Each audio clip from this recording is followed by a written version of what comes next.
Telugu Desam party అధిష్టానానికి కాపు సామాజిక వర్గం నుంచి ఒత్తిడి పెరుగుతున్నట్టు రాజకీయ వర్గాల్లో చర్చ సాగుతోంది. పవన్ కళ్యాణ్ కూడా అదే స్థాయిలో ఒత్తిడి పెరుగుతున్నట్టు రాజకీయ వర్గాల్లో చర్చ సాగుతోంది. ఎందుకంటే వంగవీటి రంగా కుటుంబానికి తెలుగుదేశం పార్టీ అన్యాయం చేసిందనే అభిప్రాయం కాపుల్లో ఏర్పడింది. కాపు సామాజిక వర్గం పవన్ కళ్యాణ్ కంటే ఎక్కువగా వంగవీటి రంగాను అభిమానిస్తుంది, వంగవీటి కుటుంబాన్ని అభిమానిస్తుంది. కానీ గత ఎన్నికల్లో పవన్ కళ్యాణ్ మాట మేరకు తెలుగుదేశం కూటమి ప్రభుత్వానికి కాపులంతా మద్దతు ఇచ్చి అధికారంలోకి తీసుకువచ్చారు.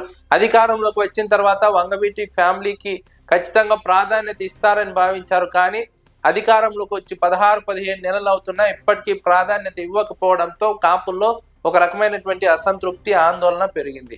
మరోవైపు వంగవీటి రంగ ఫ్యామిలీ నుంచి ఆయన కూతురు కూడా రాజకీయ రంగ ప్రవేశం చేయబోతున్నారనే వార్తలు వచ్చాయి. ఆమె కూడా యాక్టివ్ కాబోతున్నట్టు మీడియా ముఖంగా మాట్లాడారు. ఈ నేపథ్యంలో వంగవీటి రంగ ఫ్యామిలీకి తెలుగుదేశం పార్టీ ప్రాధాన్యత కల్పించాల్సినటువంటి ఒక అవసరం ఏర్పడింది. అధిష్టానంపై ఒత్తిడి పెరుగుతోందని విశ్లేషకులు అంచనా వేస్తున్నారు.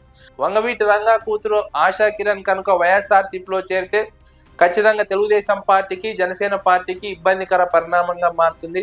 పవన్ కళ్యాణ్ చూసి తెలుగుదేశం పార్టీకి గత ఎన్నికల్లో ఓటు వేశారు. పవన్ కళ్యాణ్ చూసి ఇప్పటికీ పొత్తులో కాపు సామాజిక వర్గం తెలుగుదేశం పార్టీతో కలిసి నడుస్తోంది. కానీ వంగవీటి ఫ్యామిలీ నుంచి వైఎస్ఆర్సీపీ వైపు వెళ్తే కనుక ఖచ్చితంగా అది తెలుగుదేశం జనసేన పొత్తుకు విఘాతం కలుగుతుంది. ఆ రెండు పార్టీల ఓటు బ్యాంకు దెబ్బతినే ప్రమాదం ఉందని విశ్లేషకులు అంచనా వేస్తున్నారు. వంగవీటి ఆశా కిరణ్ వైఎస్ఆర్సీపీ నుంచి తనకు మంచి ప్రాధాన్యత లభిస్తుందని ఆశిస్తున్నట్టు రాజకీయ వర్గాల్లో చర్చ సాగుతోంది. తెలుగుదేశం జనసేనలో ఆ ప్రాధాన్యత దక్కదని ఆమె కూడా భావిస్తున్న నేపథ్యంలో వైఎస్ఆర్సీపీ వైపు అడుగులు వేసే అవకాశం ఉందని చర్చ సాగుతున్నటువంటి తరుణంలో తెలుగుదేశం పార్టీ అధిష్టానం పైన ఒత్తిడి పెరుగుతోంది, జనసేన పార్టీ పైన ఒత్తిడి పెరుగుతోంది. వంగవీటి రాధాకు ఎలాంటి పదవి ఇవ్వకపోవడమే కాదు, ఆయన పేరు ప్రస్తావించడం లేదు. కనీసం వంగవీటి రంగా జయంతి వర్ధంతులను కూడా తెలుగుదేశం పార్టీ, జనసేన పార్టీ నిర్వహించడం లేదు, పట్టించుకోవడం లేదు. కనీసం పార్టీ కార్యక్రమాల్లో కూడా వంగవీటి రాధాను ఎక్కడా ఇన్వాల్వ్ చేయడం లేదు, పూర్తిగా పక్కన పెట్టేశారు. వంగవీటి రాధాకు ఎమ్మెల్సీ ఇస్తామని హామీ ఇచ్చి ఇవ్వలేకపోయారు. అదే సమయంలో ఆయన పూర్తిగా పక్కన పెట్టేయడం కాపు సామాజిక వర్గంలో అసంతృప్తికి, ఆగ్రహానికి కారణమవుతోంది. మరోవైపు వంగవీటి రాధా త్వరలో వైఎస్ఆర్సీపీ గూటికి వెళ్తారనే చర్చ కూడా సాగుతున్న తరుణంలో ఆయన చెల్లెలు వంగవీటి ఆశా కిరణ్ రాజకీయ రంగ ప్రవేశ ప్రకటన చేయడం తెలుగుదేశం పార్టీలో ఒత్తిడి పెరగడానికి కారణమవుతోందని విశ్లేషకులు అంచనా వేస్తున్నారు. ఇదే విధంగా వంగవీటి ఫ్యామిలీ విషయంలో జనసేన, తెలుగుదేశం పార్టీలు వ్యవహరిస్తే కాపులు మొదటికే దూరమయ్యే అవకాశం ఉంది రెండు పార్టీలకని విశ్లేషకులు అంచనా వేస్తున్నారు. వైఎస్ఆర్సీపీ కాపు సామాజిక వర్గాన్ని తన వైపు తిప్పుకునే క్రమంలో వంగవీటి రాధాను ఆహ్వానిస్తోంది. అదే సమయంలో ఆయన చెల్లెలు వంగవీటి ఆశా కిరణ్ ను కూడా వైఎస్ఆర్సీపీలోకి ఆహ్వానిస్తున్నట్టు ఒక చర్చ అయితే సాగుతోంది.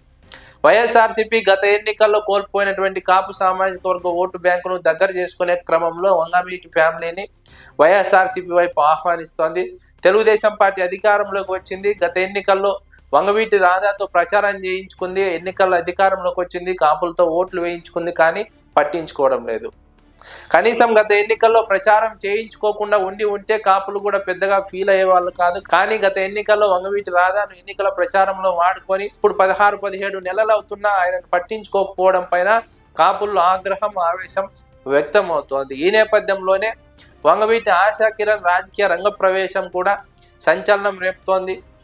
అయితే వైఎస్ఆర్సీపీ వైపు వెళ్తారా, జనసేన వైపు వెళ్తారా, తెలుగుదేశం పార్టీ వైపు వెళ్తారా అన్న అంశం పైన స్పష్టత లేదు. కానీ రాజకీయ వర్గాల్లో మాత్రం వైఎస్ఆర్సీపీ వైపు వెళ్తారనే ఒక చర్చ అయితే సాగుతోంది.